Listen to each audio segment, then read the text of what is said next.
Welcome back to Tuesday Night Bible Study. Tonight we're going to actually start Daniel chapter 4. We finished chapter 3 last week and we're going to get right into it.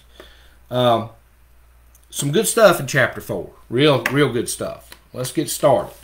So at the introduction of chapter 4, we're going to see through this chapter. Of course, the king is going to make a proclamation here. He's going to have a dream. We're also going to see the fall of King Nebuchadnezzar and the rise of King Nebuchadnezzar. So there's a lot of good stuff in this chapter. So let's get started. I'm going to read verses 1 through 3 and then we'll break 1 through 3 down. Okay? Nebuchadnezzar the king, unto all people, nations, and languages that dwell in all the earth, peace be multiplied unto you. I thought it good to show the signs and wonders that the high God hath wrought toward me. How great are his signs, and how mighty are his wonders. His kingdom is an everlasting kingdom, and his dominion is from generation to generation.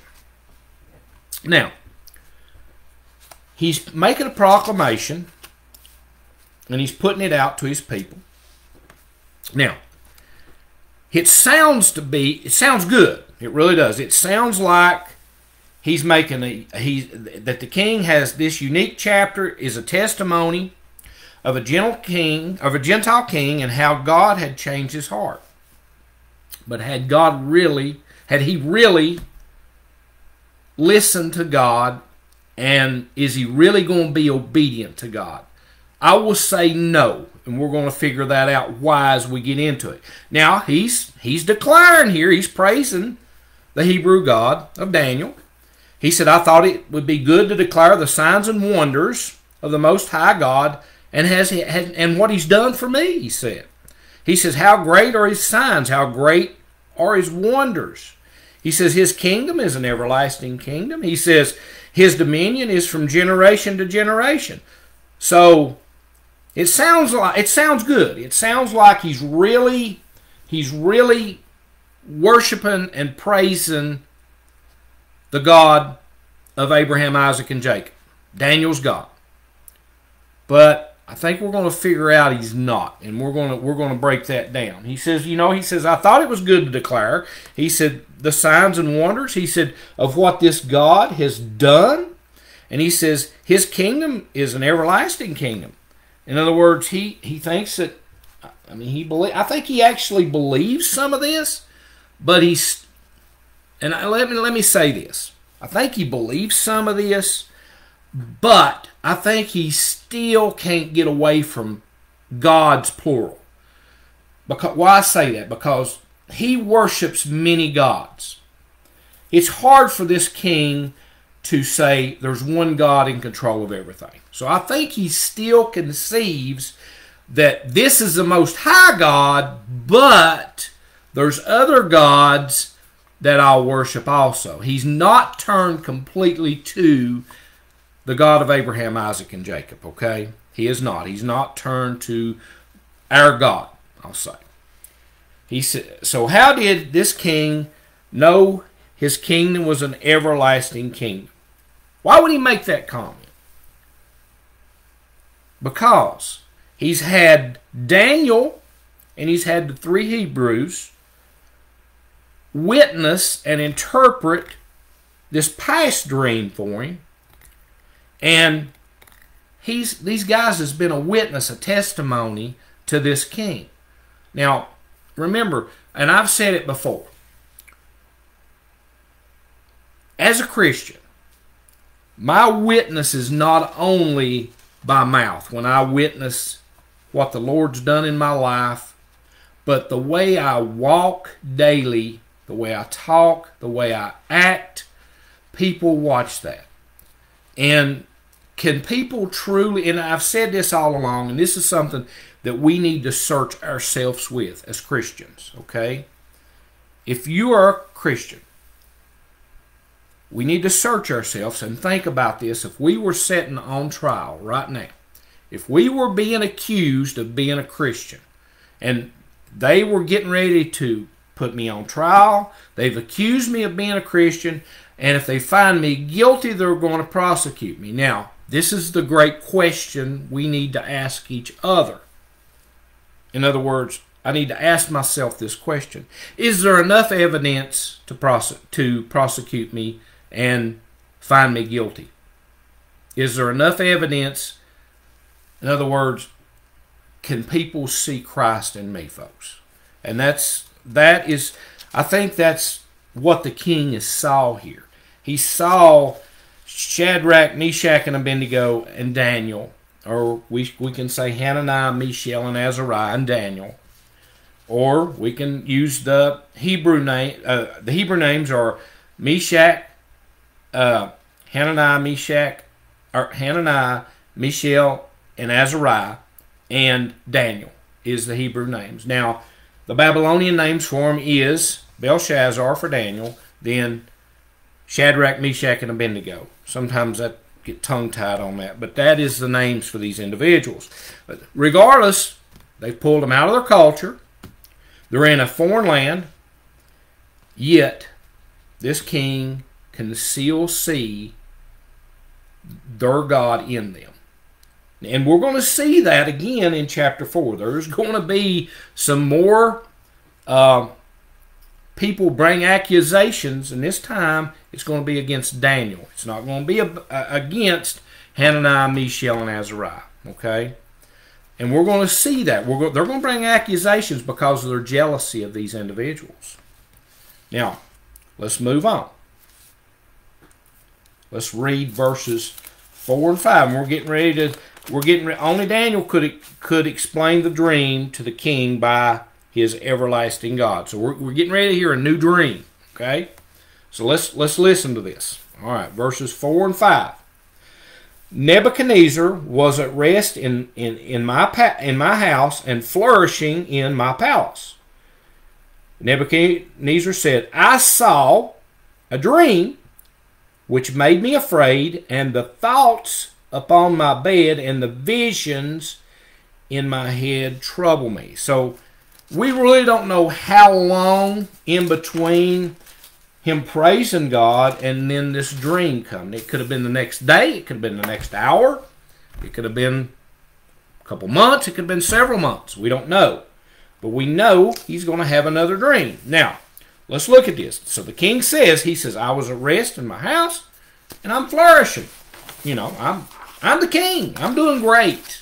There's nothing that's not happened to me that's not good. In other words, that's what he was saying. All right, but he says, I had a dream, and this dream is troubling. In other words, can we say, he says, the thoughts upon my bed. In other words, he couldn't sleep. These visions in his head troubled him. His sleep left him, okay? So right here is where if he would have really turned to the God of Abraham, Isaac, and Jacob, what would he have done? He would have immediately called Daniel, wouldn't he? Okay, he doesn't. Okay, so let's look at it. Let's go on. He goes back to his gods. He goes back to his wise men, his soothsayers, the Chaldeans. Okay, let's read verses 6 and 7. All right. Therefore made I decree to bring in all the wise men of Babylon before me, that they might make known unto me the interpretation of the dream. He says, then came in the magicians, the astrologers, the Chaldeans, and the soothsayers. Now, and he says, I told the dream before them. Now, what's different in this dream that he didn't do in the last dream? The last dream, he did not tell it. And we do not know if he doesn't remember the dream after he had it. Intentionally, God didn't let him remember it, so he couldn't tell him. So it was a miraculous thing when Daniel figured it out. Or the king kept the dream from him and wanted to see who really could figure the dream out. So you would think that he would have went straight to Daniel, if he would have believed what he meant when he said that he was worshiping or praising Daniel's God. But he doesn't. He turns back to his gods, folks. And this proves it. But they did not make known unto me the interpretation of. So, verse 6 and 7. The king desired the interpretation of the dream. He makes a decree. In other words, he makes a law. He wants to know. He brings the wise men in again. He even told them a dream this time. But nobody could interpret the dream that he had. So in other words, Daniel was not part of this group. Okay? Now, he's getting ready to turn to Daniel. We're going to see that coming up right here. Let's go ahead and do verse 8, and we'll talk about verse 8.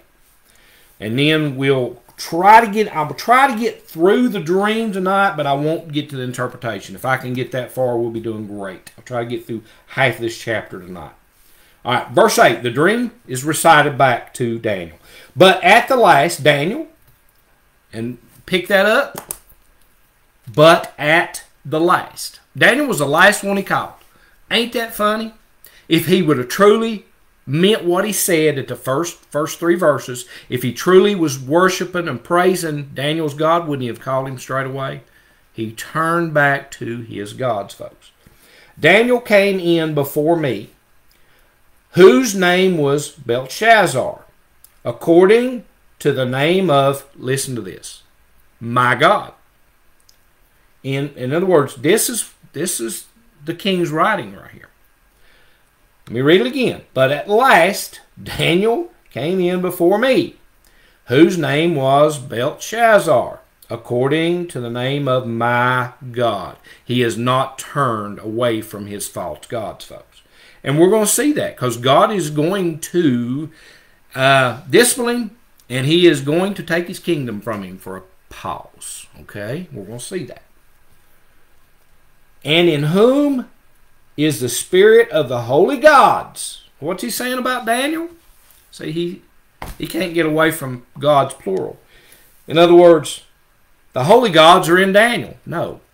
The God of Abraham, Isaac, and Jacob, the one true God, is in Daniel. But he says, in whom the spirit of the holy gods. And before him I told the dream. All right, so he's going to tell this dream. So Let's talk a little bit about this. So the king brags on or glorifies Daniel here because of Daniel's ability to interpret dreams. Remember, he says right here, his name is Belshazzar, according to the name of my God. Before Daniel interprets the dream, in this chapter, the king refers back to the deity of Baal, his God. Why would I say Baal? Because Belshazzar is the deity of Baal, his God.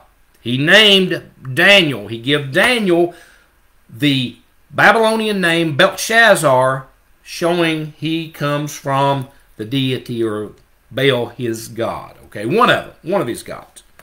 So the king apparently really did not accept Daniel's God as an everlasting God. And we see that. So how many times in our lives when we witness or when it's happened to us before I was a Christian, I'll say, I've seen things happen that was miraculous and it only could be God. And I thought right then, yeah, that's God. But then the next minute I'm back to doing what I was before. And it finally made me change. And of course I become a Christian and I started living for the Lord. But again, it's so easy in this daily walk for us to turn our backs on God. So the point is here, he never believed in Daniel's God to begin with. So let's get started. I'm gonna read 9, probably go to about 12, and then we'll talk a little bit about 13, and then we'll finish the dream out. Okay? So the king gives Daniel the dream so he can interpret it. Now, the content of the dream and the rise and fall is a great tree, okay? Keep that in mind. The king is this tree, okay? Nebuchadnezzar. All right, here we go. I'm going to try to take my time through this so I don't confuse nobody.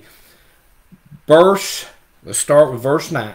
Okay, O Belshazzar, master of the magicians, he says, he's bragging on him here, because I know that the spirit of the holy gods is in thee,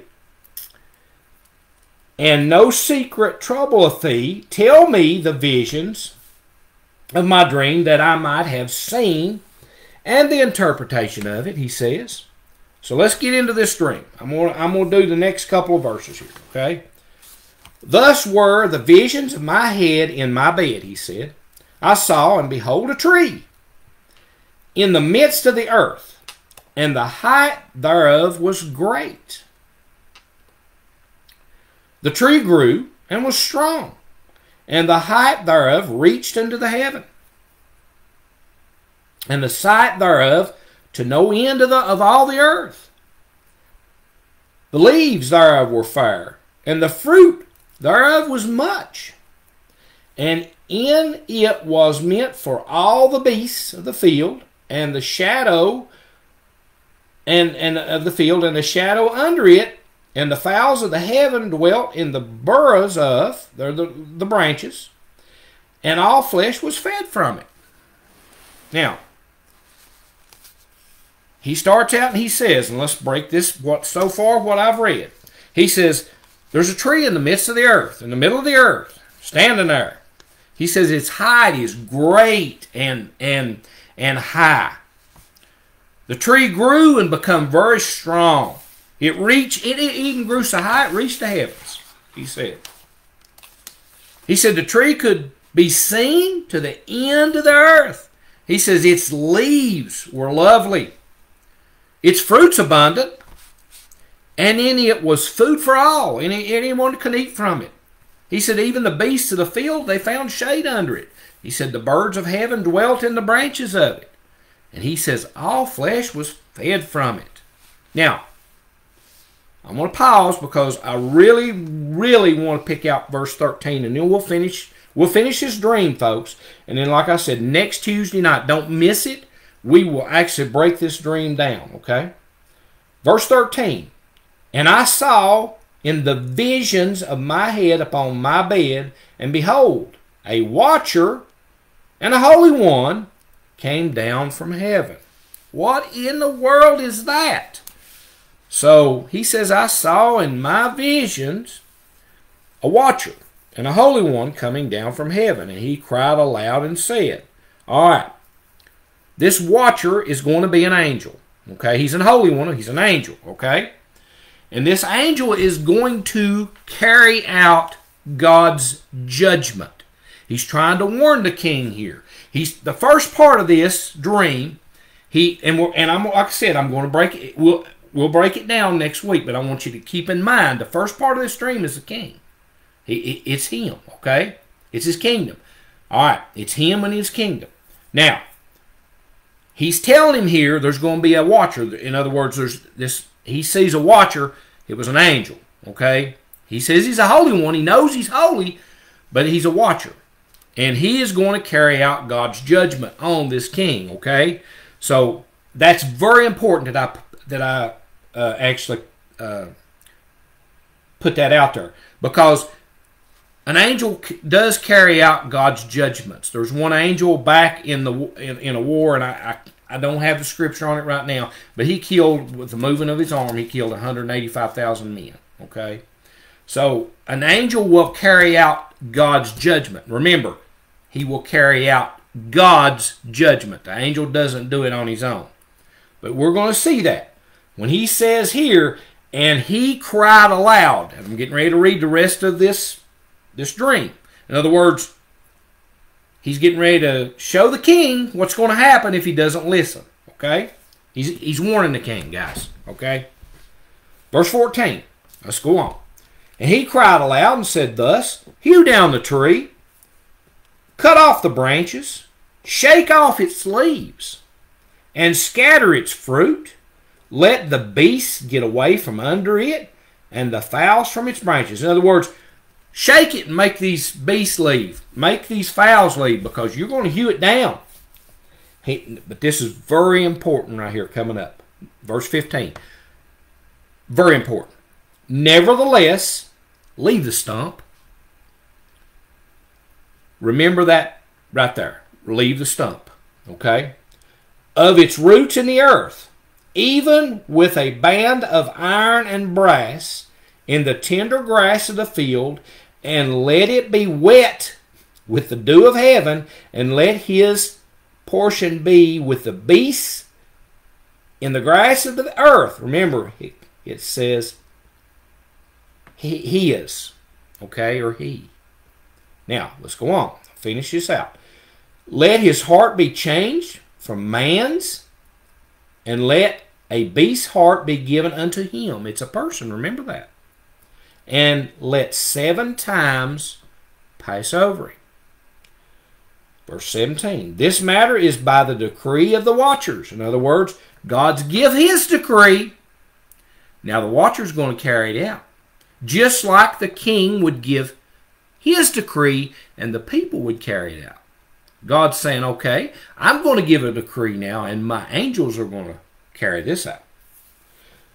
And the demand by the word of the holy ones, to the intent that the living may know that the Most High ruleth in the kingdom of men, and giveth it to whomever he will, and he setteth up over it as the basest of men. In other words, God is in control, King.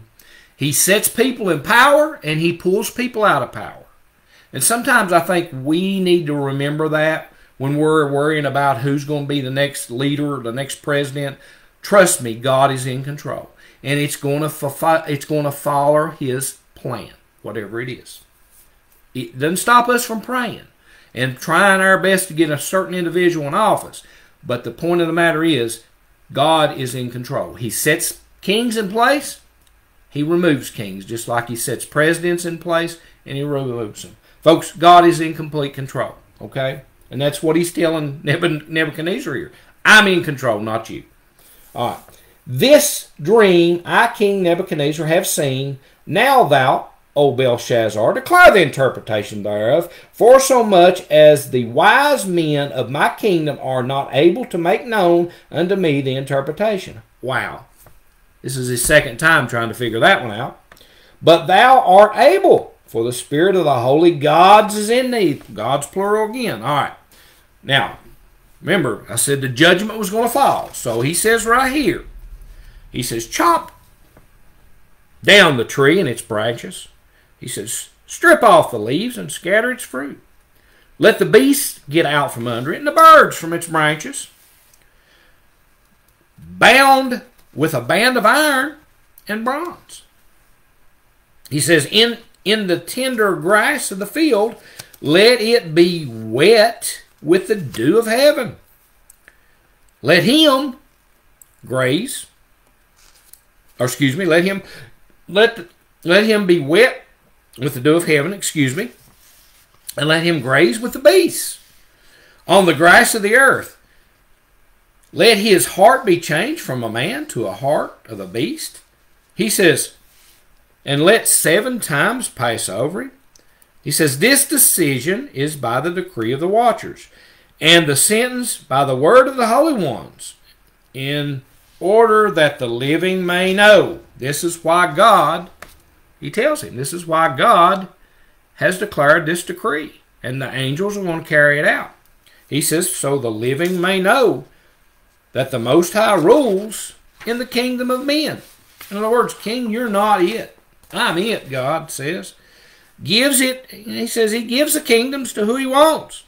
He sets over it the lowest of men. Now, and like I said, we'll actually get into this and break it down when we get to it.